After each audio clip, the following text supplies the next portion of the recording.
Let's bike crime की कहानी।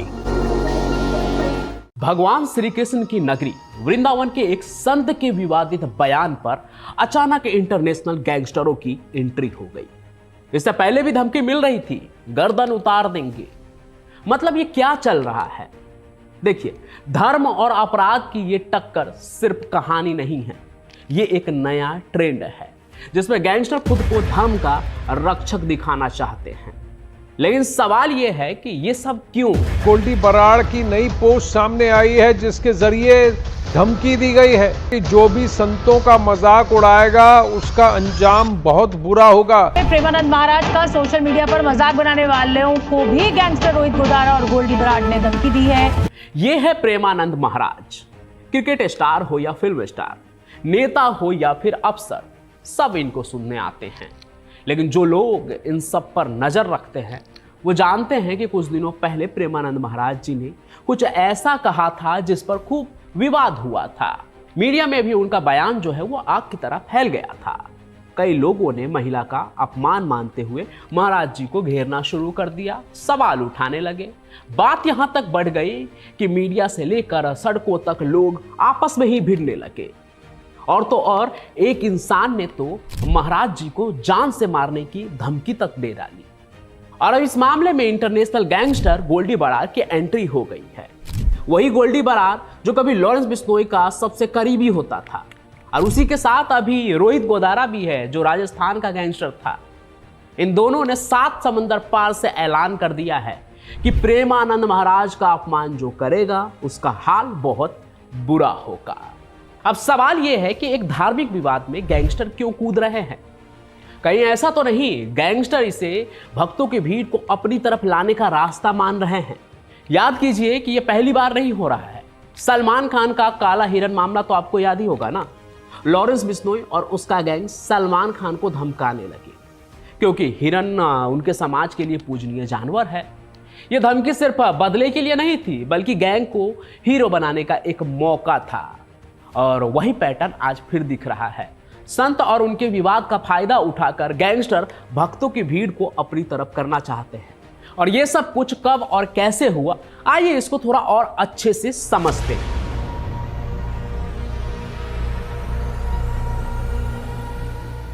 तो इस कहानी की शुरुआत होती है वृंदावन से।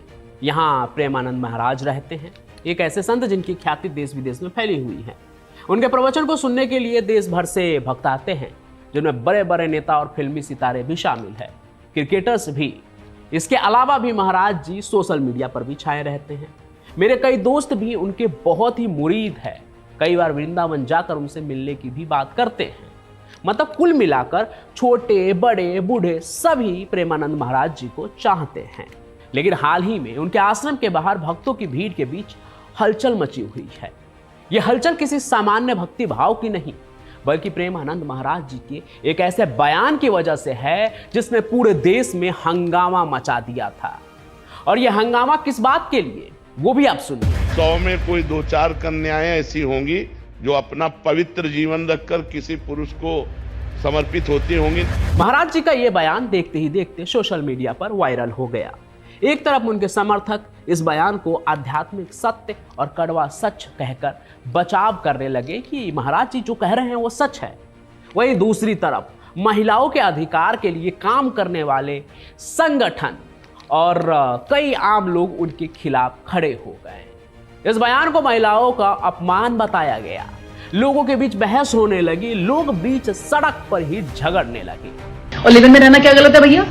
क्या गलत है? पता है आज कहीं ना कहीं लिव इन रिलेशन की वजह से ना जाने कितनी बच्चियों के भविष्य खराब हो चुके हैं। तो महाराज जी की बात सही है, रोज होटल का खाओगे तो घर का हजम नहीं होगा। हमारे यहाँ इसको धंधे वाली बोला जाता है, ये सब हमारा कल्चर नहीं है। मेरे घर पे सिर्फ मेरे मदर और फादर की अरेंज हुई है, बाकी जितने लोग हैं ना सब लिव इन में रह चुके। जब कुछ गलत नहीं बोला तो हम क्यों माफी मांगे भाई? इसी बीच एक और आदमी का नाम सामने आया, शत्रुघ्न सिंह, जिसने महाराज जी को जान से मारने की धमकी दे डाली, गर्दन उतारने तक की धमकी दे दी। यह विवाद इतना बढ़ गया कि हर जगह इसी की चर्चा होने लगी। यहां तक कि दिशा पटानी की बहन जो है एक्स आर्मी ऑफिसर खुशबू पटानी, उनका नाम भी इस विवाद के साथ जुड़ गया। And these are bloody anti-nationalist lot. You should never be supporting such bastards of highest order. और लिव इन में रहना क्या गलत है भैया? क्या गलत है? हालांकि उन्होंने बताया कि उन्होंने प्रेमानंद महाराज को कुछ नहीं कहा। अंग्रेजी का वो गाली उन्होंने पूकी बाबा के लिए कहा था।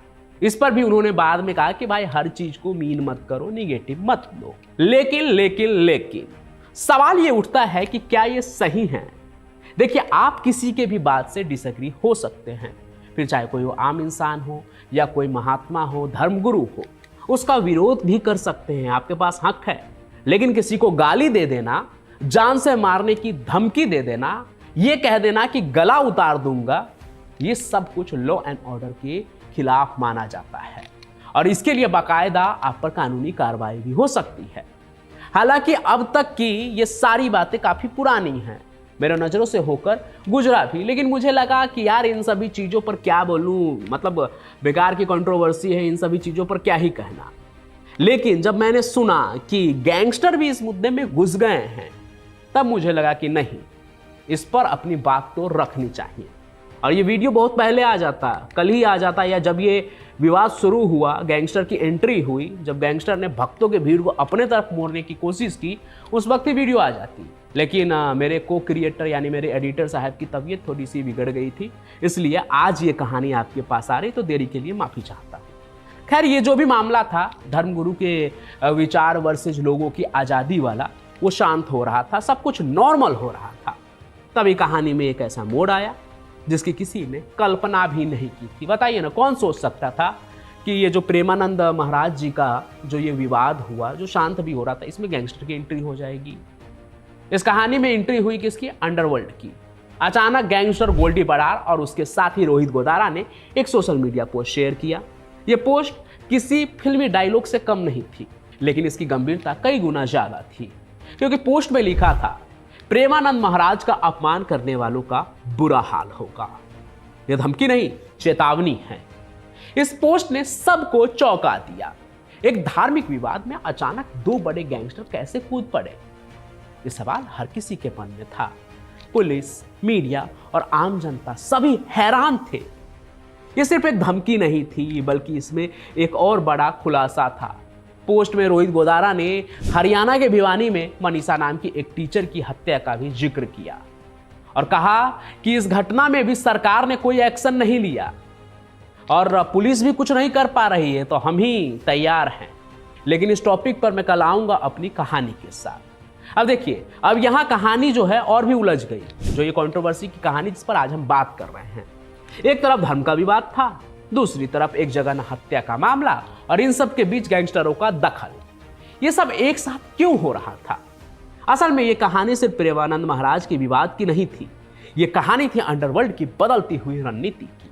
ये कहानी थी गैंगस्टरों के उस नए चेहरे की, जिसमें वो खुद को समाज के रक्षक के रूप में पेश करते हैं। सोचिए, जब कोई धार्मिक नेता विवादों में फंसता है, तो गैंगस्टर मौका देखकर खुद को रक्षक दिखाते हैं। इसी चाल से गैंगस्टर्स अपनी छवि बदल रहे हैं, अपराधी से धर्म के मसीहा तक। लेकिन यही सबसे बड़ा खतरा है। अगर अपराधी धर्म के मुद्दों पर उतरेंगे तो कानून का राज कहां जाएगा? लोग तो यही सोचने लगेंगे ना, चलो पुलिस नहीं कुछ कर पा रही है तो यही सही, यही इंसाफ करेगा, तो लॉ एंड ऑर्डर कहां जाएगा? रोहित गोदारा, जो कभी लॉरेंस बिश्नोई गैंग का ही एक बड़ा गुर्गा है या हुआ करता था, अब तो ऐसी ही खबर है कि गोल्डी बरार के साथ है।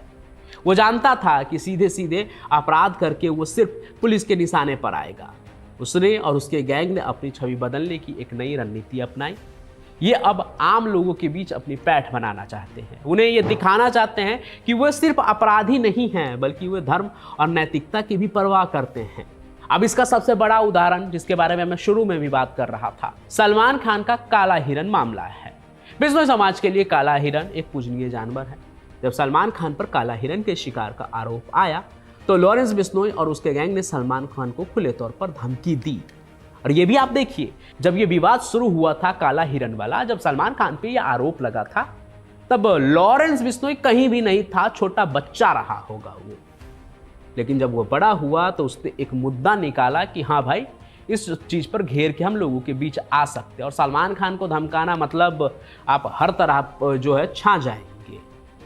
आप समझिए, ये धमकी उनके लिए सिर्फ बदला लेने का जरिया नहीं थी, बल्कि बिश्नोई समाज के लिए एक हीरो की छवि बनाने का मौका भी था। वे साबित करना चाहते थे कि वे अपने समाज और धर्म के लिए कुछ भी कर सकते हैं, और ऐसा ही हुआ। आज लॉरेंस बिश्नोई ने अपनी छवि ऐसी बना ली है, एक ऐसा अपना ऑरा क्रिएट कर लिया है कि जेल में रहते हुए भी लाखों लोगों का चहीता है वो। लोग कहते हैं कि वो अपराध करता है, लेकिन उनके साथ जो अन्याय करते हैं उन लोगों को शायद पता भी नहीं है कि उनके लॉरेंस बिश्नोई के ऊपर कौन कौन से केस है। और कई जगह तो आपको ये भी देखने को मिलेगा, जो लोग इसके जानकार हैं, विशेषज्ञ हैं, वो लोग बताते हैं कि वो जानबूझकर जमानत नहीं लेता है। कई जगह मैंने ऐसा सुना। तो ये सब पूरा एक मुद्दा है और ये सब क्रिएट किया जाता है आज के माहौल को देखते हुए। पहले इस तरह से नहीं होता था, कुछ और तरीका होता था। पब्लिक के बीच में एक रॉबिन हुड वाली छवि बनाते थे, गैंगस्टर हो, डॉन हो, बाहुबली हो। लेकिन आज ये लोग सोशल मीडिया वाले ज़माने में सोशल मीडिया का ही इस्तेमाल करके लोगों के बीच बने हुए हैं, अपनी एक ऑनलाइन छवि क्रिएट कर रहे हैं। ठीक प्रेमानंद महाराज का भी मामला इसी रणनीति का हिस्सा हो सकता है। महाराज के बयान से कुछ लोग नाराज थे, लेकिन उनके लाखों समर्थक भी थे जो उन्हें पूजते थे। जब महाराज के खिलाफ आवाज उठी तो रोहित गोदारा, गोल्डी बरार ने इसे एक मौका समझा। उसने सोचा कि अगर वो महाराज के पक्ष में खड़ा होगा और उन्हें धमकी देने वालों को धमकाएगा तो उसे लाखों भक्तों का समर्थन मिलेगा। इससे न सिर्फ उसकी और उसके गैंग की नैतिक छवि बनेगी, बल्कि ये भी दिखा पाएगा कि वो कानून और पुलिस से ऊपर है। मतलब पुलिस इस मुद्दे में कुछ नहीं कर पा रही, गैंगस्टर्स कर रहे हैं। लेकिन गैंगस्टरों की इस चाल से एक नई बहस छिड़ गई है। मीडिया में भी इस मुद्दे पर खूब चर्चा हुई। कुछ मीडिया चैनल ने इसे धर्म की रक्षा के रूप में दिखाया, जबकि कई अन्य ने इसे कानून व्यवस्था के लिए एक बड़ा खतरा बताया। उन्होंने कहा कि अगर अपराधी धार्मिक मुद्दों पर दखल देंगे तो इसका मतलब है कि कानून का राज खत्म हो रहा है। इस पूरी कहानी में सोशल मीडिया की भी भूमिका अहम थी। एक तरफ प्रेमानंद महाराज का वीडियो वायरल हुआ, दूसरी तरफ गैंगस्टरों की धमकी भी सोशल मीडिया पर आ गया, उसी के माध्यम से आया। सोशल मीडिया ने इस विवाद को आग की तरह फैला दिया और गैंगस्टरों को एक ऐसा प्लेटफॉर्म दिया है जहां से वो सीधे जनता से जुड़ सकते हैं। आज की तारीख में ये कहानी सिर्फ एक विवाद तक सीमित नहीं है, ये एक ऐसी घटना है जो दिखाती है कि कैसे अपराधी धर्म का इस्तेमाल कर रहे हैं। यह दिखाती है कि कैसे अपराधी अब अपने पुराने तरीकों से हटकर समाज में अपनी पैठ बना रहे हैं, एकदम अपडेटेड होकर। देखिए, प्रेमानंद महाराज जी का विवाद तो एक बहाना था, असली कहानी थी गैंगस्टरों का नया अवतार, धार्मिक नेता के वेश में अपराधियों का वर्चस्व। यह घटना यह भी बताती है कि जब कानून व्यवस्था कमजोर होती है तो अपराधी अपनी जगह बनाने की कोशिश करते हैं। वे ऐसे मौकों की तलाश करते रहते हैं जहां वे खुद को समाज के रक्षक के रूप में पेश कर सके।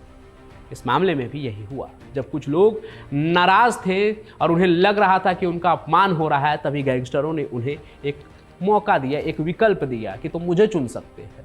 उन्होंने कहा सरकार और पुलिस तुम्हारा साथ नहीं देंगे, लेकिन हम देंगे। और ऐसा ही हरियाणा में एक मर्डर केस में भी हो रहा है, जहां लॉरेंस गैंग खुद को पुलिस के ऊपर बताकर मसीहा बनने को तैयार है। और ये पूरी कहानी मैंने आपको बताया ना, मैं आपको कल ही सुनाऊंगा। बाकी देखिए, ये जो धर्मगुरु होते हैं उनका काम होता है आपको उपदेश देना, आपको अच्छा बुरा बताना, करना ना करना आपके हाथ में है, कोई जोर जबरदस्ती नहीं है। इन सभी चीज़ों के बीच विरोध भी ठीक है कि अगर वो कुछ अपना कोई बात आप पे थोप रहे तो आप उस चीज़ का विरोध कर सकते हैं। लेकिन जोश में आकर किसी को गाली दे देना, किसी को जान से मारने की धमकी दे देना, साइबर बुलिंग करना, किसी के ऊपर पर्सनल अटैक करना, ये सभी चीज़ें आपको कानून के शिकंजे में फंसा सकती है। इसलिए ऐसी चीज़ों से दूर रहें। बाकी इस पूरे मुद्दे पर आप क्या सोचते हैं वो भी कमेंट में ज़रूर लिखिएगा। साथ ही साथ आप हमारे इस चैनल को सब्सक्राइब कर लीजिए ताकि ऐसी ही खबरें, ऐसी ही कहानी आप तक पहुंचती रहे। और आप किस तरह की कहानी देखना चाहते हैं वो भी कमेंट जरूर करें। बाकी मैं पंचम प्रकाश आपके लिए यूं ही हाजिर होता रहूँगा अपनी कहानियों के साथ। तब तक के लिए आप सभी का बहुत बहुत धन्यवाद।